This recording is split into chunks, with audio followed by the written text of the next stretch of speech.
YS Vivekananda Reddy హత్య గురించి జగన్మోహన్ రెడ్డి అధికారంలోకి వచ్చిన తరువాత రకరకాల వార్తా కథనాలు వస్తున్న నేపథ్యంలో ఆ వార్తా కథనాలను నిలువరించేందుకు జగన్మోహన్ రెడ్డి గ్యాగ్ అనేటువంటి ఒక పిటిషన్ని తెర మీదకి తీసుకొచ్చారు. అసలు వివేకానందరెడ్డి హత్య గురించి ఎవరు వార్తలు చేయడానికి వీల్లేదు అన్నట్లుగా ఆయన గ్యాగ్ పిటిషన్ని తెర మీదకి తీసుకొచ్చిన నేపథ్యంలో ఈ మధ్య కాలంలో జగన్మోహన్ రెడ్డి సొంత ఛానల్ అయినటువంటి సాక్షి, అలాగే సాక్షి పేపర్లో ఈ వైఎస్ వివేకానందరెడ్డి హత్య సంబంధించినటువంటి వార్తలు బయటకు వస్తున్న నేపథ్యంలో అసలు ఒకప్పుడు జగన్మోహన్ రెడ్డి ఆ కథనాలను నిలువరించేందుకు ఆ పిటిషన్ని తెర మీదకి తీసుకురావడం ఎందుకు, ఇప్పుడు జగన్మోహన్ రెడ్డి తన సొంత ఛానళ్ళలో బాబాయ్ హత్యను మళ్ళీ తెర మీదకి తీసుకురావడం ఏంటి, అసలు ఎందుకు ఇలా జగన్మోహన్ రెడ్డి చేస్తున్నాడు, తెర వెనక ఏం జరుగుతుంది అనే అంశానికి సంబంధించి మనతో మాట్లాడేందుకు ప్రముఖ సీనియర్ జర్నలిస్ట్, ప్రముఖ రాజకీయ విశ్లేషకులు సిఎస్ రావు గారు మనతో ఉన్నారు. సార్తో మాట్లాడదాం. సార్ నమస్తే. సార్ నమస్తే. సార్, జగన్మోహన్ రెడ్డి అధికారంలోకి వచ్చిన తర్వాత వాళ్ళ బాబాయ్ అయినటువంటి వైఎస్ వివేకానందరెడ్డి హత్య కేసు గురించి వస్తున్నటువంటి వార్తలను, వార్తా కథనాలను నిలువరించేందుకు గ్యాగ్ పిటిషన్ తెర మీదకి తీసుకొచ్చారు. ఇప్పుడు చూస్తే ఆయనే తన సొంత ఛానళ్లలో బాబాయ్ హత్య కేసుకు సంబంధించినటువంటి వార్తలను వడ్డిస్తున్నారు.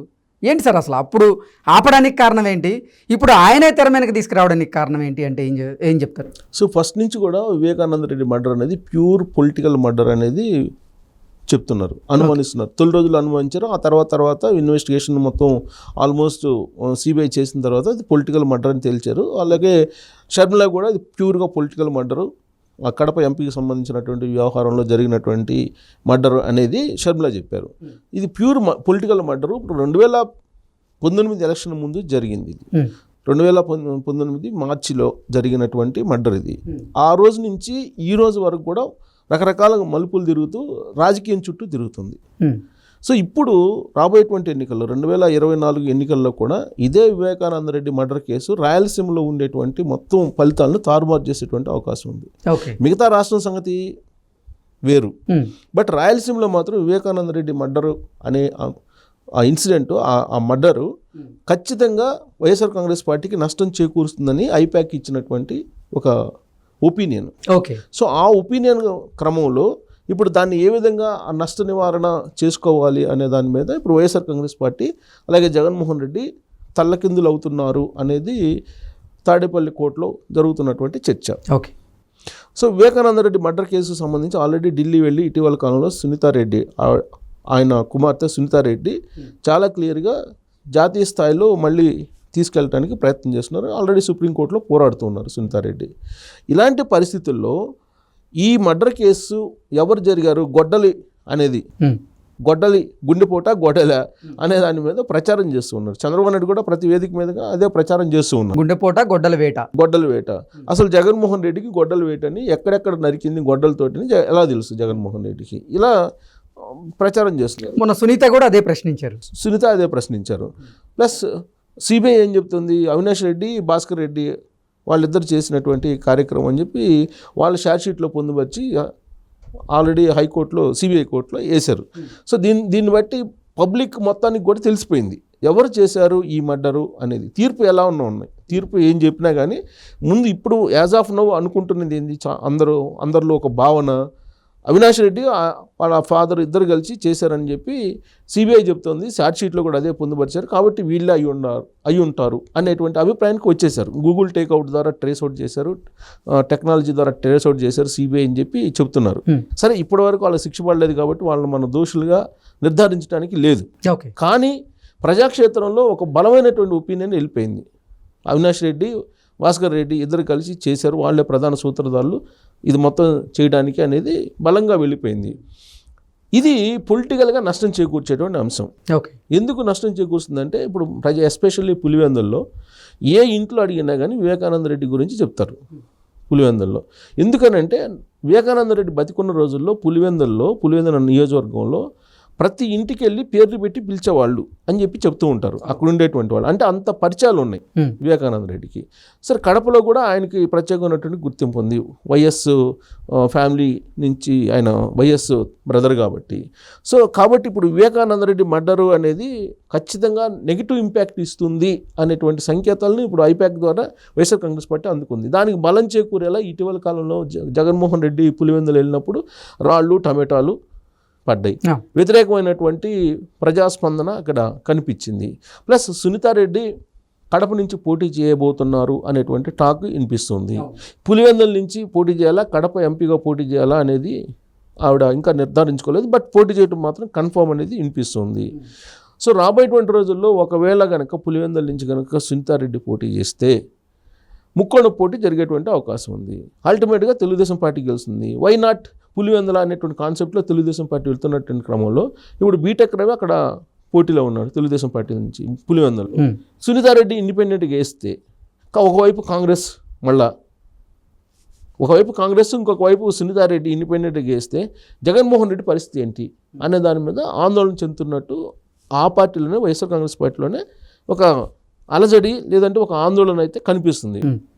దాంట్లో భాగంగా ఈ మధ్యకాలంలో ఏం చేశారంటే అసలు ఈ వివేకానంద రెడ్డి మర్డర్ కేసు అనేది అసలు వినిపించకూడదు, దాని మీద చర్చ జరగకూడదు.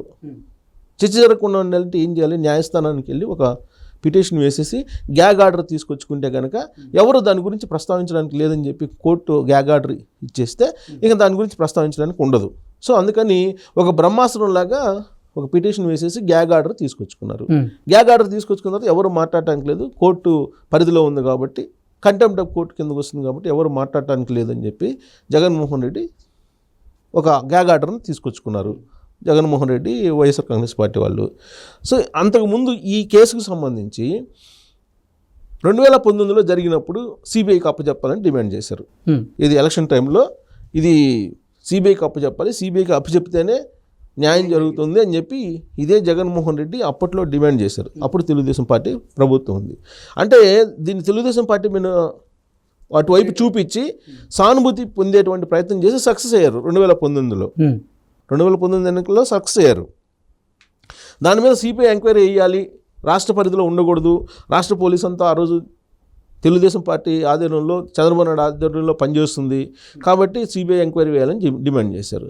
సరే ఆ డిమాండ్ చేస్తూ ఎట్టకేలకు తెలుగుదేశం పార్టీ మీద బలమైనటువంటి అనుమానం ఇప్పుడు ఏ విధంగా అయితే వైఎస్ఆర్ కాంగ్రెస్ పార్టీ పైన ఉందో ఆ తరహాలో తెలుగుదేశం పార్టీ అప్పుడు అనుభవించింది. అనుమానం తెలుగుదేశం పార్టీ మీద రుద్దేశారు జగన్మోహన్ రెడ్డి చాలా వ్యూహాత్మకంగా. సో దానికి సంబంధించిన ఫలితాలు ఆయన పొందారు. 2019లో ఆయన ముఖ్యమంత్రి అయ్యారు.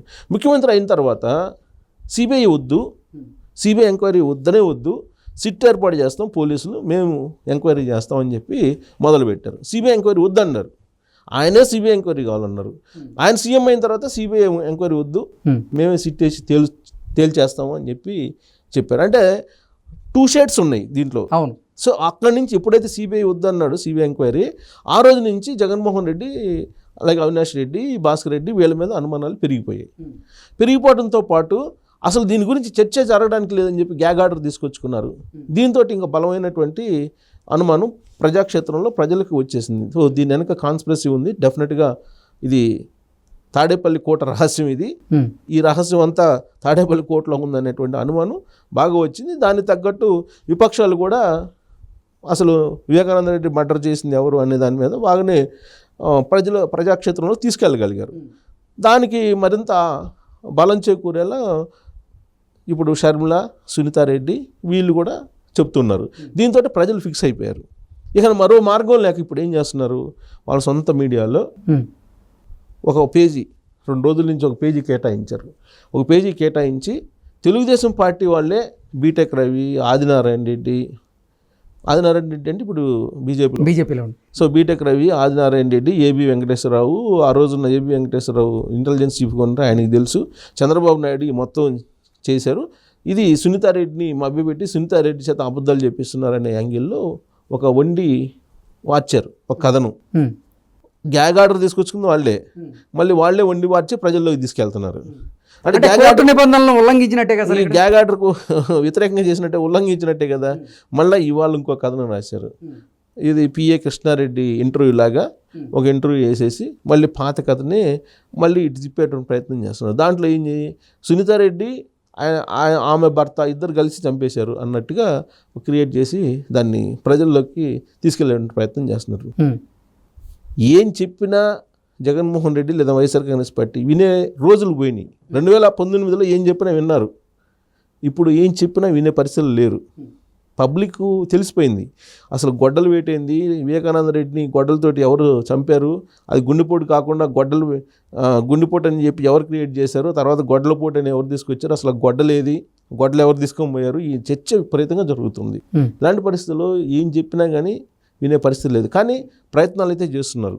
గ్యాగ్ ఆర్డర్ తీసుకొచ్చినటువంటి వాళ్ళే మళ్ళీ ఇప్పుడు వండి మార్చి ప్రజల్లోకి తీసుకెళ్తున్నారంటే వాళ్ళే కోర్టుకు వెళ్ళారు. చర్చ జరగకూడదు, అసలు చర్చ జరగకూడదని ఎందుకు వెళ్ళాలి అసలు ప్రమేయం లేనప్పుడు? ఇప్పుడు తాడేపల్లి కోటరికి సంబంధించినటువంటి వాళ్ళ ప్రమేయం ఎవరిది లేదు. అలాంటప్పుడు భయం ఎందుకు? గ్యాగ్ ఆర్డర్ ఎందుకు తీసుకురావాలి? సరే తీసుకొచ్చారు, దాన్ని ఏమన్నా పాటిస్తున్నారంటే వాళ్ళే ధిక్కరించారు. అంటే ఎంత ఆందోళన ఉంది వివేకానంద రెడ్డి మర్డర్ ఇష్యూ మీద అనేది ఇప్పుడు అర్థమవుతుంది. సో అంటే వివేకానంద రెడ్డి మర్డర్ 2019లో జరిగినప్పటికీ ఆయన నీడ, ఆయన ఆత్మ వెంటాడుతుంది. ఆయన ఆత్మ తాడేపల్లి కోటను వెంటాడుతుందని చెప్పి మనం అనుకోవడానికి వాళ్ళ పేజీలు కేటాయించి, ఒక ఫుల్ పేజీ కేటాయించి వాళ్ళ సొంత పత్రికలో వండి వారుస్తున్నటువంటి కథనాలనే మనం ఉదాహరణగా తీసుకొని విశ్లేషణ చేసుకోవచ్చు. Okay sir, thank you so much.